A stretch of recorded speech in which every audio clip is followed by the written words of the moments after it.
How you doing? I'm doing great. How are you? I'm great. Thank you so much for taking the time to talk to me today. My pleasure. Yeah. So as I told you in the email, essentially I'm writing a story about how to clean grills, and I figured I'd love to get your take on that, especially as a pitmaster yourself.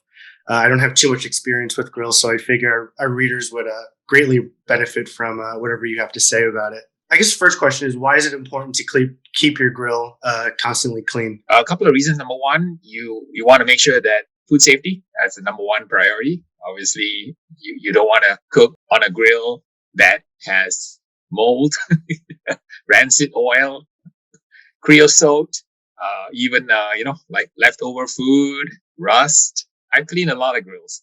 You can go from very simple Smoky Joe kettle, right, all the way to a 1,000-pound rotisserie cooker where you have to climb in to scrape the insides. So cleaning a grill can span a huge range of equipment, from the $30 grill to the $30,000 boiler pits. So the general guideline for cleaning a grill is that, why do you want to clean a grill? Number one, food tastes better when your grill is clean. That's pretty much it.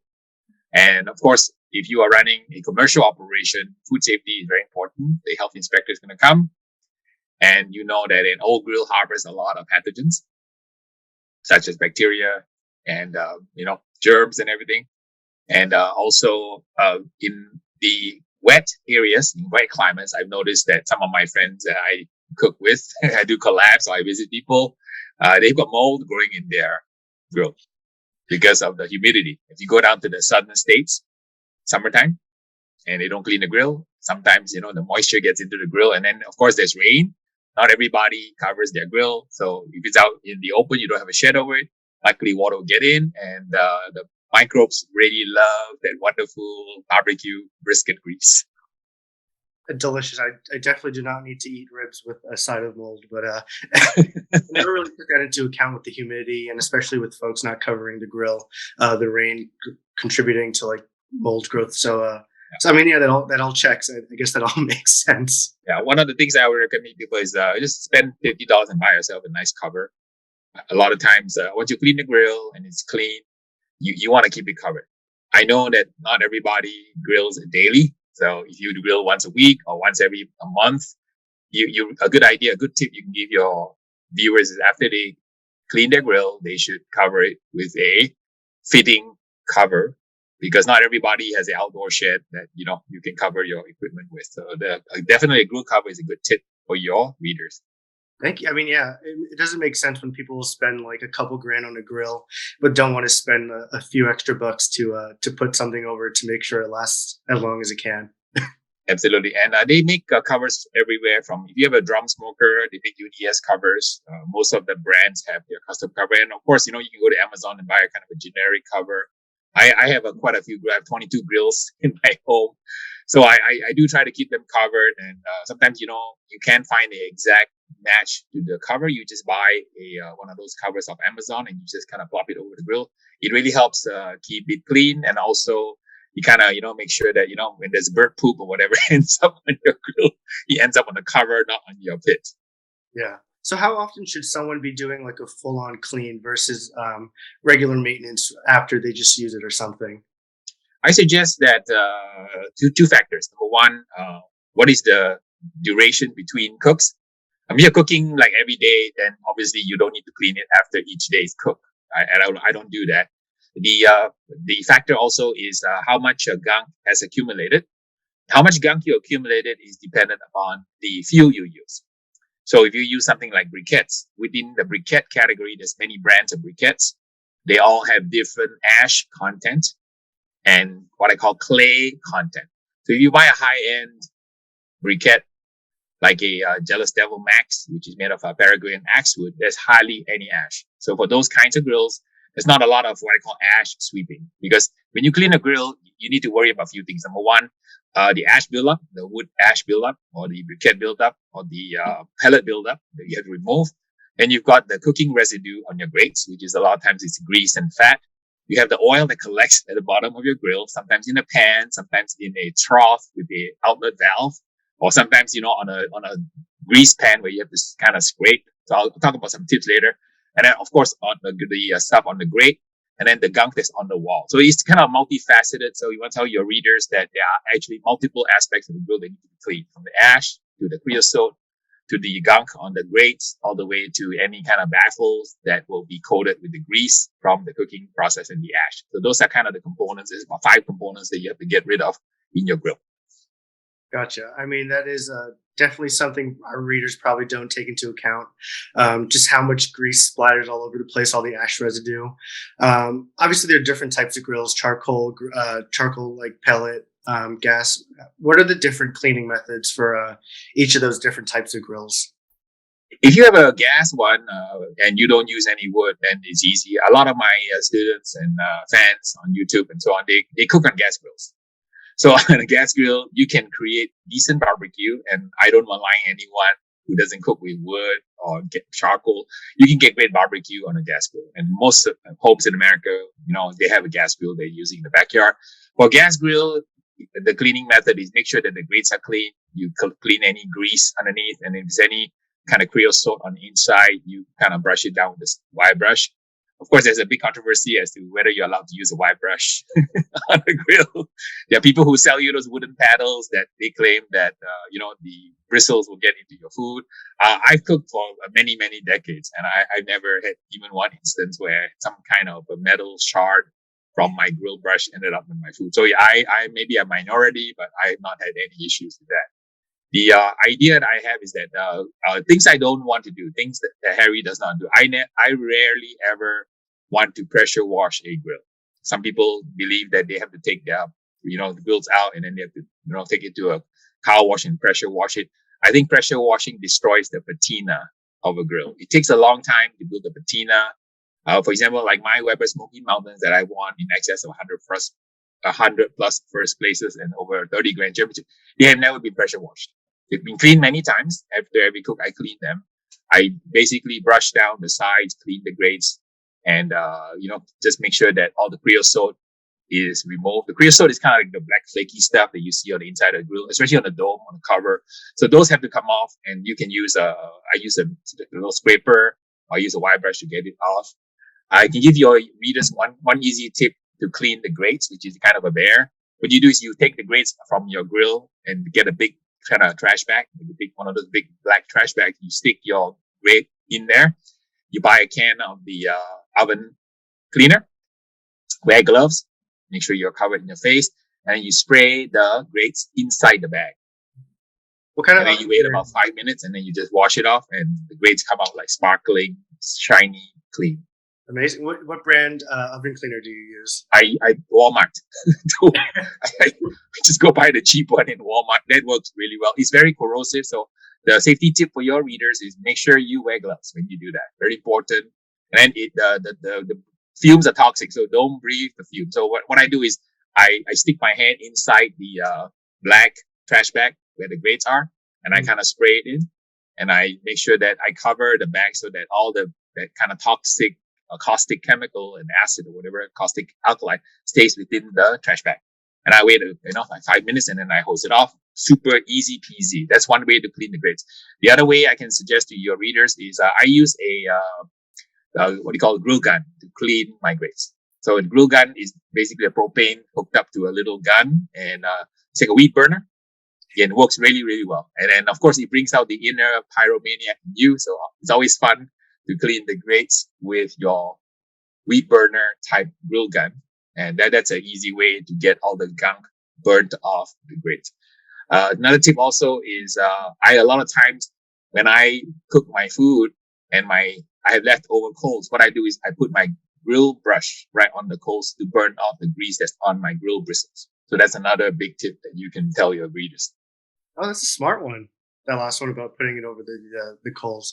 Yeah, it also gives you kind of like a torch that you can go around and terrorize your guests. It sounds like you just really enjoy playing with fire, Harry. I am a confessed inner latent pyromaniac. Yes, I think there is a Neanderthal in all of us. There's most of us humans on Earth, especially in certain parts of the world, we have about 3% Neanderthal DNA. So I always attribute it, I blame it to my ancestral upbringing, going back 20,000 years. It sounds like a prerequisite for becoming a pitmaster too, just enjoying playing with fire. I think we all. I have to say that I met many human beings, and especially the ones who cook barbecue. We all have a little bit of that in our blood. We just enjoy playing with meat, fire, and smoke. Gotcha. So I wanted to follow up on the question about how do you clean the gunk on the inside of your the grill? Because I want our readers to be able to clean it well, but like you said, I don't want them to destroy the patina. So is it I just scrape it down with the grill brush. There are many different types of grill brushes in many shapes and sizes. For example, my friend Brad Barrett, who makes the grill grates, he makes a special grill brush just for his aluminum rail grates that are perfect for searing steaks. So you really want to kind of get the equipment that fits your grill. So if you have a dome shaped inside of the grill, like I cook in Weber Smokey Mountains, and they have a dome grill. I use a kind of a curved kind of grill brush that has a little bristles on it, and I kind of scrape the inside. I don't scrape the inside every time. I cook pretty often, so I would say maybe after half a dozen cooks, you want to clean it. For my pellet cookers, my cleaning frequency is probably 3 or 4 cooks. Once the ash builds up at the bottom, and for pellet cookers, you have to remove the heat shield. So that's kind of a little bit of hassle, but you want to make sure that you remove the heat shield. Some tips I want to offer your readers is you can line a lot of these baffles, a lot of these heat shields, a lot of these water pans with foil. I'm a big fan. I should just buy stock in the aluminum company. I use a lot of foil because I am a very lazy person. The last thing next to folding laundry is cleaning grills. That is the least favorite one of my activities is cleaning grills. So I always tell people, ask me, Harry, what's your favorite grill? My standard answer is a clean grill is my favorite grill. Because I have quite a few grills, and when I do my classes, my crew always chides me because sometimes I like to use a lot of different grills, from pellet grills to drum grills to pellet to Weber Smokey Mountain. So my crew always admonishes me, Harry, why do you use 7 grills for your class? That's because I enjoy cooking with live fire. And there you go, back to the fire thing, Harry. Yes, absolutely.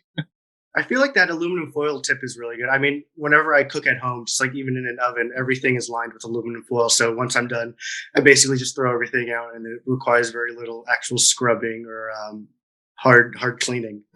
You're kind of Asian like me, right? And you know that most Asians, grandmas and moms, right? They line everything in the Asian kitchen with foil. The entire stovetop countertop, they cover the entire burner all with foil, so that it's easy to clean. And I think that that's a great idea. I use the foil on everything. When I use my hotel pans to cook brisket, I always line the hotel pans with foil. That way, it's easy cleanup. I just bunch up the foil, and I'm ready to use the pan again. Our ancestors were onto something. I think everyone else needs to step onto the aluminum foil train.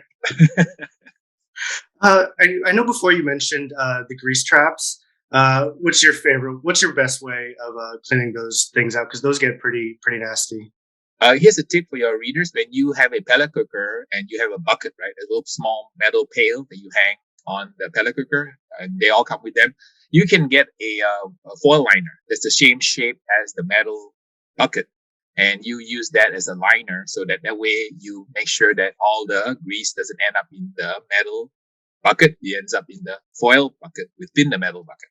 And you want to dispose of the grease when it is liquid. So when you cook and the grease is hot, you really want to clean the grease immediately after you're done cooking while the grease is still liquid. Because if you leave it overnight and the temperature drops, it's going to coagulate into kind of a solid mass. So that's not cool. So what I do is I always make sure I pour that grease into a tray. Because it's a hazard, it's a biohazard, do not throw that in the trash, please. All right, tell the readers that. Make sure they handle the grease, properly. It's biofuel, so you want to make sure that you don't dump it down the last thing you do not dump it down the sink. Okay. I've seen some pitmaster, they take out that thing and they pour in the sink. That is a huge no. So don't do that. It's best to bag it, and I put in the trash, or you find a place to recycle it. I'm very fortunate that my son works in a restaurant setting. So every time I collect this grease, I just give him a big bottle, and then he takes it to work and he dumps it in the grease trap. Oh, you're so lucky that you basically have a person to just take out all your grease then. Yeah, I generate a lot of grease. I treat a lot of YouTube videos, and I teach a lot of classes. So I always make sure that the grease is handled properly, because we don't want to pollute this planet. Absolutely. it's kind of crazy to me that pitmasters are silly enough to dump down that grease down the sink. I'm just imagining how clogged their kitchen sinks must be. I've heard people getting a $700 plumbing bill because once that the grease leaves your kitchen sink, it flows down the pipe, right? It clogs the pipe, like 30 feet down. And then you have to hire a really expensive plumber to kind of run out the line that's in your main line. And that is a really expensive way to, have plumbing services.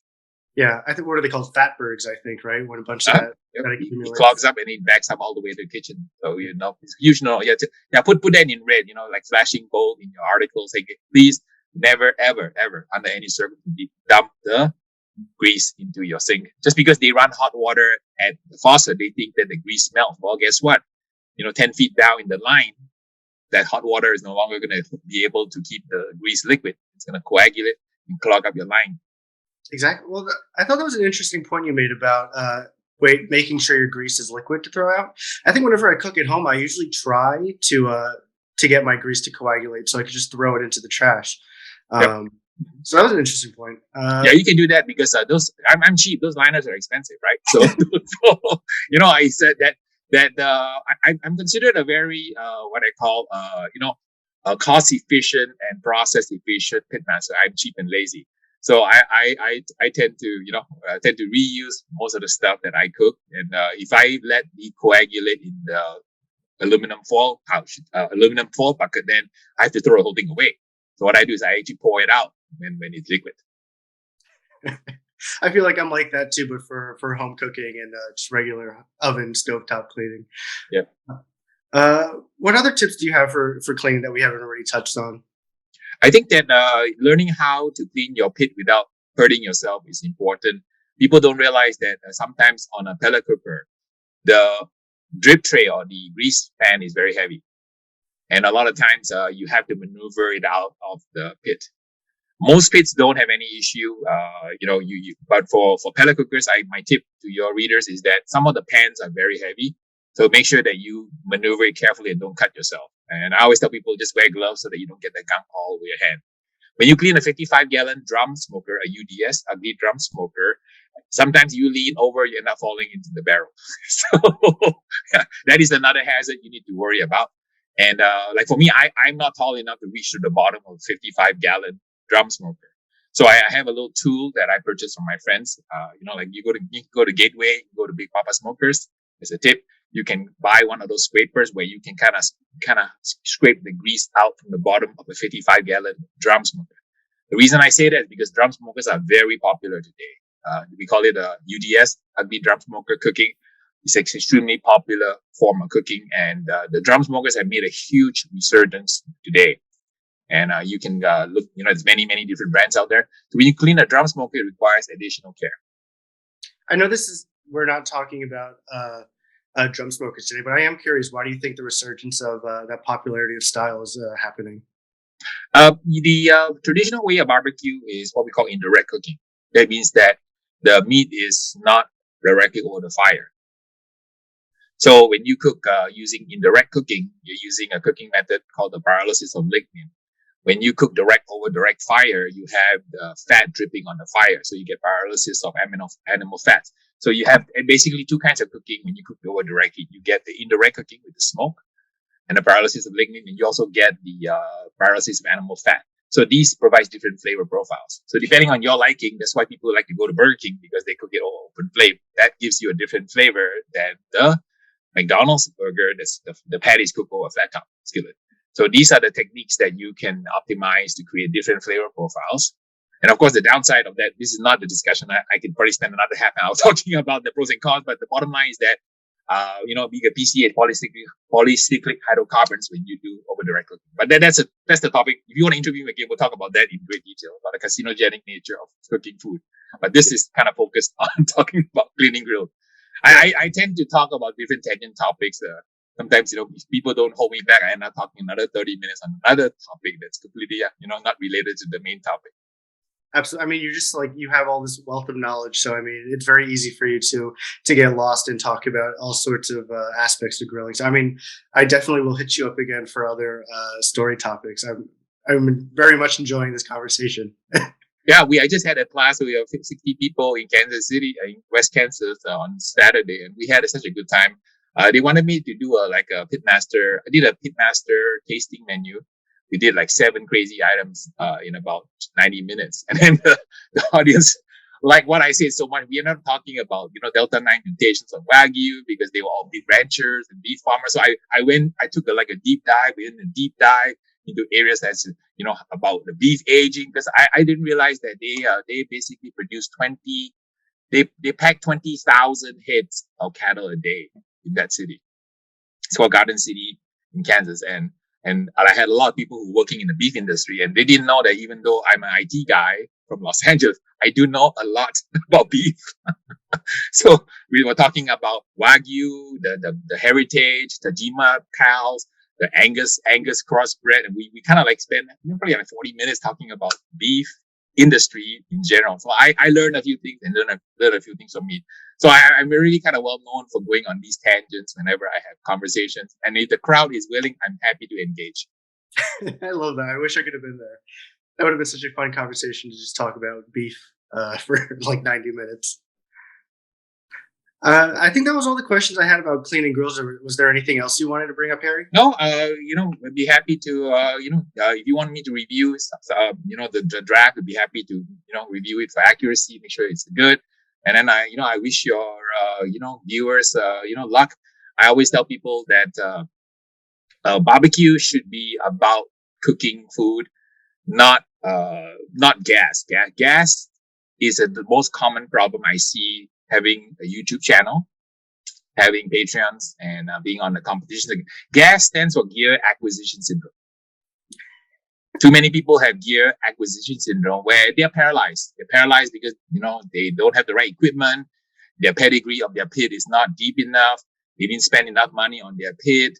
They don't know how to clean it. They're obsessed over how to clean it. I always tell people barbecue should be fun. Focus on cooking. Focus on spreading memories. It's always about the pitmaster, never the pit.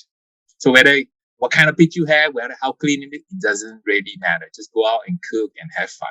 And my 500 videos on YouTube and 300 recipes on my website kind of take you through that journey of how you spread barbecue love. Don't get gas. Just focus on cooking. I know that every morning when I answer all these comments from the readers, I know the difference between a keyboard cook and a real cook. Because the keyboard cooks, right? They spend all day surfing the internet, watching my videos, looking at all my, peers' videos, and then they think that they are the expert when they don't really cook. You cannot achieve excellence until you cook 1,000 briskets. So please, I tell people, don't be a keyboard cook. Just go and have fun. Don't obsess over whether you should spray with 50% water, 50% vinegar, or it should be 25% vinegar and 75% water.